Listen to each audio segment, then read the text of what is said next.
Leader, welcome to Rhode Island. Your first time here? First time here. Well, what do you think of it so far? You're about 50 feet over the ocean. What do you... It's very beautiful. Yeah. I came here for one purpose.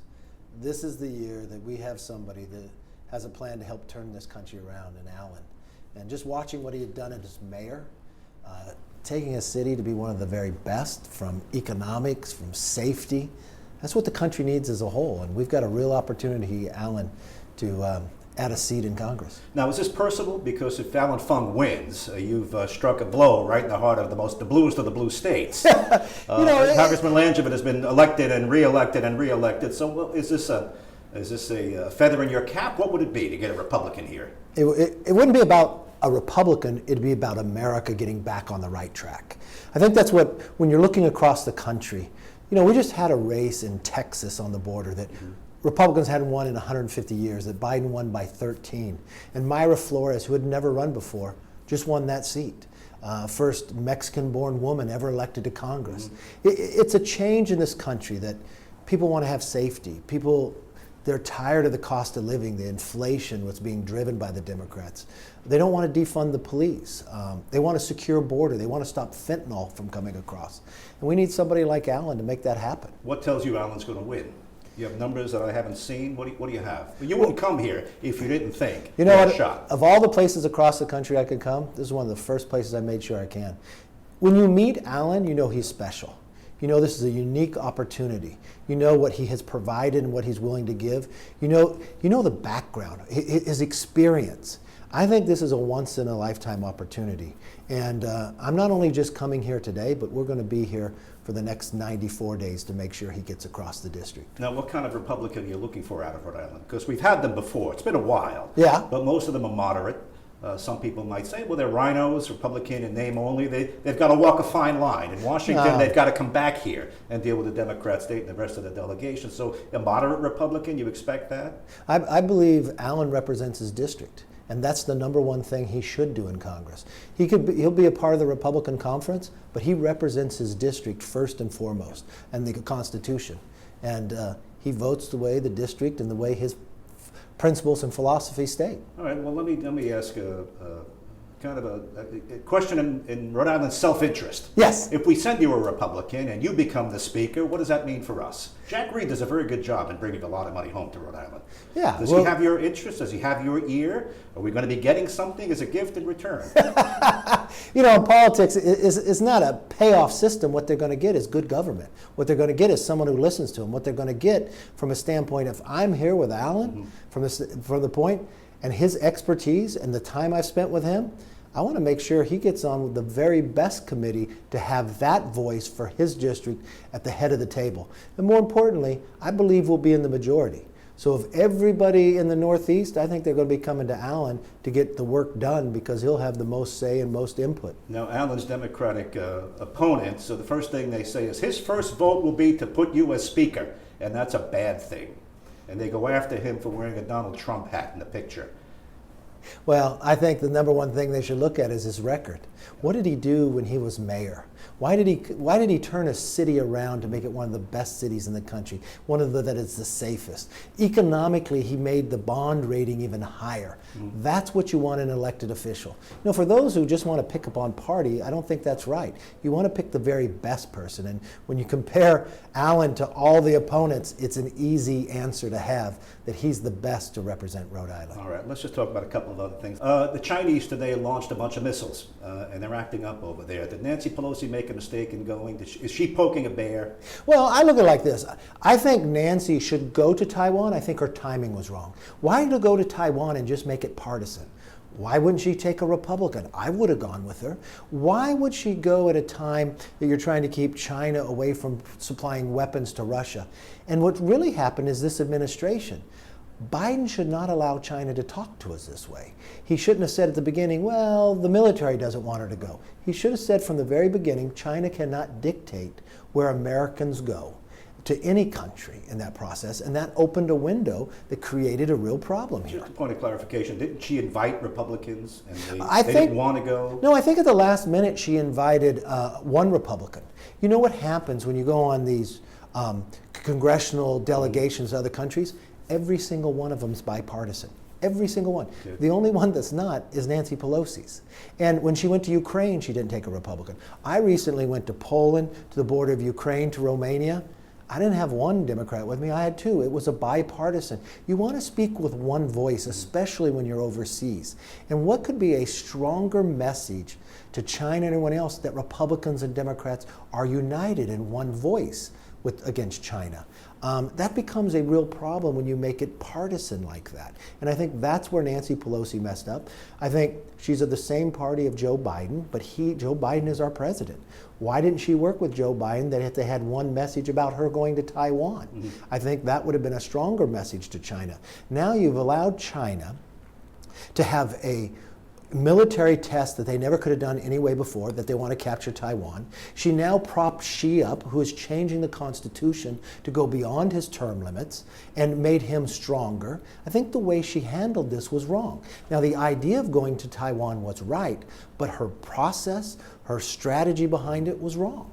The president appears to be having a good week. He's going to get a spending bill passed. In fact, the Senate's working this weekend to move that along. There's a lot of work to go, but it's going to pass. He got Ayman al-Zawahiri. He appears to be having a good week. And from what I see, the polls might be tightening with regard to this red wave coming in. Are you reading the same newspaper I'm reading? The president, you can say, has a good week, but America loses at that. We're now in a recession. Did America have a good week when every single Democrat, like they're going to do on this reconciliation bill when they voted for that American Rescue Bill, that not only Republicans warned them it would create inflation, but Larry Summers. Steve Ratner said it's the original sin of the creation of inflation. So the real question is, can America afford to lose 1 month of salary? I don't believe anybody in Rhode Island can say yes to that. But because what the Democrats did with the American Rescue Plan, they had 1 month of salary taken from them because of inflation. You've claimed the highest gas price. We now have a border that has created almost every city to be a border city because fentanyl is now the #1 killer of Americans between the ages of 18 and 45. You watch what the Democrat policy about defunding the police has done to crime throughout America. So they may think they have a good week, but America loses in that. That's why we need a new direction with a new plan. And Allan's going to be a big part of that. Sheldon Whitehouse, our senator here. Jack Yes. Reed echoes it, the Congressman Cicilline. If we can lower drug costs, save families money in the transition to clean energy, make huge corporate tax dodgers pay some tax, and begin to turn the climate safely around, our long ordeal of nonsense and weird votes will have been totally worth it. You know what? He says just the opposite. Yeah, but he also said the opposite when it came to the American Rescue Plan. Remember when they said it was going to be transitory with inflation? Then it was Putin's fault the gasoline prices went up. Then it was everybody else's problem. No, it's the policies that they created. Their overspending of those trillions of dollars that they said was for COVID, remember that? Mm-hmm. And only 9% went there. Created the inflation we have today. But remember in this bill, he doesn't talk about what he's doing. You look at the independents that studied it, it's going to cost us 30,000 jobs, but it's going to add 87,000 IRS agents. You know why? Because the Democrats say that's how they're going to pay for the bill. Well, how do you pay for the bill by adding 87,000 IRS agents? Going after and auditing and taking Americans' money. So they're starting out saying Americans don't pay right. And so they're going to audit more people. Well, and that's going to a lower level. That is not a success. That puts us in a worse position. And this money that they're doing on sending out, China's going to get a great deal amount of this money. Why don't we focus on making America energy independent? That means all the above. Why wouldn't we want the price of gasoline lower? You know, American energy, especially natural gas, is 41% cleaner than Russian natural gas. And think about this. If we were able to bring back the supply chain to America, this bill is doing the opposite. It's encouraging businesses to go overseas instead of come back to America.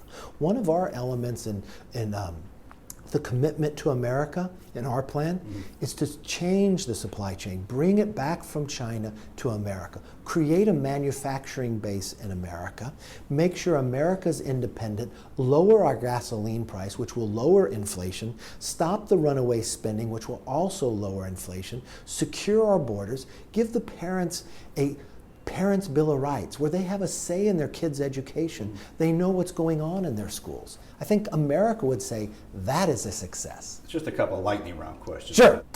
Congressman Cicilline is proposing a refinancing of student loans.